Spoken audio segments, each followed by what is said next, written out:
திமுக பிரமுகர் உங்களிடம் நேற்றிரவு தோட்டத்தில் சந்தித்து பேசியது உண்மையா இல்லையா?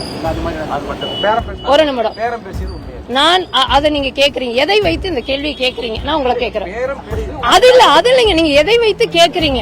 நீங்க அண்ணனுக்கு ஒரு குறிஞ்சி அனுப்பிச்சா எங்களுக்கு ஒரு தகவல் கிடைச்சிருக்கு, செய்தியாளரும் தகவல். சரி, இது இல்ல, இது வந்து உண்மையா பொய்யா அப்படிங்கறதுக்கு தாண்டி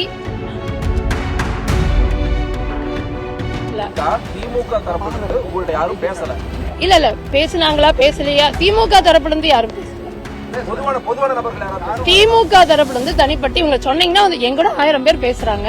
நீங்க யாராவது இவங்க பேசினாங்களா என்னன்னு சொன்னா நான் அதை சொல்லுவேன். நீங்க வந்து பொதுவா ஏதோ ஒரு விஷயம்னா இல்ல வேற கேளுங்க. பொதுவாவே வேற யாராவது திமுக குறிப்பிட்டு கேட்கல, யாராவது வந்து உங்ககிட்ட இந்த மாதிரி அப்ரோச் பண்ணாங்களா? யாராவதுன்னா எங்கூட நிறைய தினம் பேசிட்டே இருக்கிறாங்க. என்னோட இல்ல போட்டியிட வேண்டாம் என்று சொல்ல முடியாது. ஏன்னா போட்டியிட நேற்று இரவு ஒரு பதிவு வெளியாயிருக்குது. திமுக பிரமுகர் ஒருத்தர் வந்து உங்கள்கிட்ட பேரம் பேசுறதா, பல கோடி ரூபாய் பணம் தரணும், போட்டியிலிருந்து வாபஸ் வாங்கிக்கணும்னு சொல்லி பேரம் பேசுறத குறிப்பிட்டிருக்கீங்க. அது உண்மையா? பதிவுகள் வெளியாயிருக்குன்னு சொல்றீங்க. நான் எங்கேயாவது பதிவு செய்திருக்கேனா அப்படிங்கறது என்னோட முதல் கேள்வி. சரிங்களா? நான் அப்படி எந்த ஒரு பொது ஊடகங்களையும் அப்படி வந்து எந்த பதிவுகளையும் செய்யல. இன்னொன்னு நான் சொல்றேங்க, எப்பொருள் யார் யார் வாய்க்கேற்பினும் அப்பொருள் மெய்ப்பொருள் காண்பது அறிவு, இது வள்ளுவன் சொன்னது. இந்த கேள்வியினால இந்த ஈரோட்டு கிழக்கு இடைத்தேர்தல் மக்களுக்கு ஏதேனும் நன்மை விளைய போகுதா? இல்ல.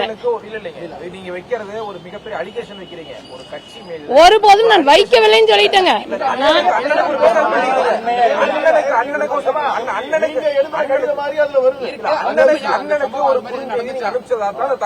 ஒரு நிமிடம்.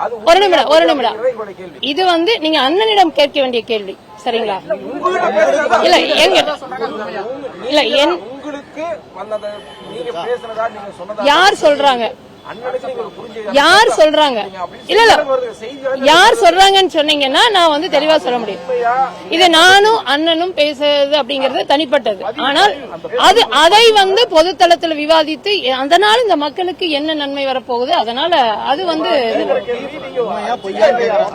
இல்லைங்க. நான் அனுப்பின ஒரு திமுக பிரமுகர் உங்களிடம் நேற்றிரவு தோட்டத்தில் சந்தித்து பேசியது உண்மையா இல்லையா? ஒரு நிமிடம். பேரம் பேசியது உண்மையா? நான் அதை நீங்க கேக்குறீங்க, எதை வைத்து இந்த கேள்வியை கேக்குறீங்க? நான் உங்களை கேக்குறேன். அது இல்லைங்க, நீங்க எதை வைத்து கேக்குறீங்க? நீங்க அண்ணனுக்கு ஒரு குறிஞ்சி அனுப்பிச்சா எங்களுக்கு ஒரு தகவல் கிடைச்சிருக்கு, செய்தியாளரும் தகவல். இது இல்ல, இது வந்து உண்மையா பொய்யா அப்படிங்கறதுக்கு தாண்டி நான் அண்ணனுக்கு அனுப்பினேன் அப்படின்னு நீங்க சொல்றீங்க. அது எனக்கும் அண்ணனுக்குமானது. சரிங்களா? அதனால இது வந்து நான் வந்து யாரையும் வந்து குறை சொல்லி இப்ப நான் வந்து திமுகவை இப்படி பண்ணாங்கன்னு சொல்லி அடிச்சு அதனால வெற்றி பெறுவது எனக்கு அவசியம் இல்லை. நான் தத்துவார்த்த ரீதியாக திமுகவை எதிர்க்கிறேனே ஒழிய இங்க இருக்கக்கூடிய திமுக சொந்தங்களை ஒருபோதும் நான் வந்து வெறுப்பது கிடையாது. எல்லா உறவுகளையும் நேசிக்கிறேன். அதனால இது வந்து தேவையா இருக்கா அப்படின்னா இது இப்ப தேவையில்லாதான். என்னோட மக்களுக்கு இங்க நான் களத்துல என்ன செய்ய போறேன்னு கேளுங்க, நான் அதை சொல்றேன்.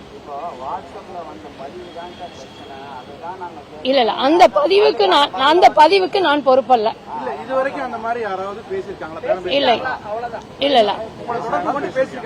இல்ல அது வந்து என்னன்னா பேசியிருக்காங்களா பேசலையா அப்படிங்கறது நீங்க இவங்க சொன்னாங்க அப்படின்னா நான் சொல்ல பேசியிருக்காங்க.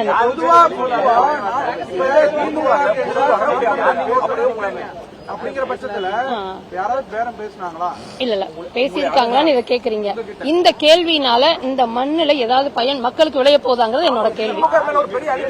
இல்லையே, நான் சொன்னாதானே நீங்க வந்து அதை எடுத்து எழுதணும். இங்க பாரு, நாம் தமிழர் கட்சி வேட்பாளர் இப்படி வந்து பதிவு செய்கிறார் என்றால் நீங்கள் எழுதலாம்.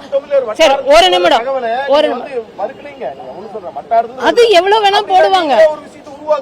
நான் உருவாக்கவில்லை, நீங்க சாட்சியா கொடுங்க. அது வந்து அவர்களிடம் கேட்க வேண்டிய கேள்வி. யார் பதிவு போட்டார்களோ அவர்களிடம் கேளுங்க. இங்க வந்து ஜனநாயக முறையில அது எந்த கட்சியா இருந்தாலும் என்னுடைய பண்பின் அடிப்படையில் நான் எல்லா உறவுகளையும் நேசித்து நிற்பேன். ஆனா தத்துவார்த்த ரீதியாகத்தான் ஒரு கட்சியை எதிர்ப்பேன். இன்னைக்கும் வந்து சந்திரகுமார் அண்ணா வந்து அண்ணா வணக்கம் என்று நானே சொல்வேன். எந்த வேட்பாளர் வந்தாலும் சொல்வேன் வழிய இது வந்து இது தேவையில்லாதது நினைக்கிறேன். யாரும் பேசல, அது எனக்கு தெரியாது. நான் ஊடகங்கள்ல அதிகமா பாக்குறது இல்ல. திமுக தரப்புல உங்கள்ட்ட யாரும் பேசல. இல்ல பேசினாங்களா பேசலையா? திமுக தரப்புல இருந்து யாரும் பேசல. பொதுவான நபர்கள் யாராவது திமுக தரப்புல இருந்து தனிப்பட்டு இவங்க சொன்னீங்கன்னா எங்கூட 1000 பேர் பேசுறாங்க. நீங்க யாராவது இவங்க பேசினாங்களா என்னன்னு சொன்னா நான் அதை சொல்லுவேன். நீங்க வந்து பொதுவா ஏதோ ஒரு விஷயம்னா நீங்க நினைச்சு பாருங்க, சீமான் அண்ணன் மேல எவ்வளவு அவதூறுகள், யார் யார் என்னென்ன பேச, ஆனா அதெல்லாம் தாண்டி கடந்து ஒரு தலைவனா இன்னைக்கு நிக்கிறார். அது போலதான் செய்திகள் எவ்வளவு வேணா வரலாம். நான் ஒரே குரல் சொல்லிட்டேன், எப்பொருள் யார் யார் வாய் கேட்பினும் அப்பொருள் மெய்ப்பொருள் காண்பது அறிவு. இவர்கள் இந்த இடத்துல உங்ககிட்ட பேசினாங்களா, இதனால் இந்த சிக்கல் வந்திருக்கு அப்படின்னா நான் பதில் சொல்ல தயாரா இருக்கேன். வேற கேளுங்க. பொதுவாவே வேற யாராவது திமுக குறிப்பிட்டு கேட்கல, யாராவது வந்து உங்ககிட்ட இந்த மாதிரி அப்ரோச் பண்ணாங்களா? யாராவதுன்னா எங்கூட நிறைய தினம் பேசிட்டே இருக்கிறாங்க. என்னோட இல்ல போட்டியிட வேண்டாம் என்று சொல்ல முடியாது. ஏன்னா போட்டியிட வேண்டாம் அவங்களால யாரால அப்படி வந்து யாராவது பேசுவாங்களா சொல்லுங்க. இல்லைங்க, நான் இப்போ சொல்றேன், தனிப்பட்டு நான் போட்டியிட வேண்டாம் என்று யாருமே சொல்ல முடியாது. ஏன்னா அது எல்லாரும் என்னை சந்திக்க வரவங்களுக்கு தெரியும். சரி, நீங்க வந்து தெளிவா ஒரு கேள்வி குறிப்பிட்டு கேட்டாதான் நான் சொல்ல முடியும். நீங்க சொல்லுங்க. அல்ல போட்டியிட வேண்டாம்ல யாரும் சொல்லலைங்க, அவ்வளவுதான். விடுங்க, போட்டியிட வேண்டாம் என்று யாருமே சொல்லல, அவ்வளவுதான். போட்டியில இருந்து விலகிக்கணும்னு சொல்லல. அப்படி சொன்னாலும் நான் விலக போற ஆள் இல்லன்னு தெரியும், அதனால அப்படி யாரும் சொல்லல. அது வந்து இது வந்து நீங்க எப்படி யோசிச்சு கேக்குறீங்கன்னு தெரியல. அடுத்த கேள்விக்கு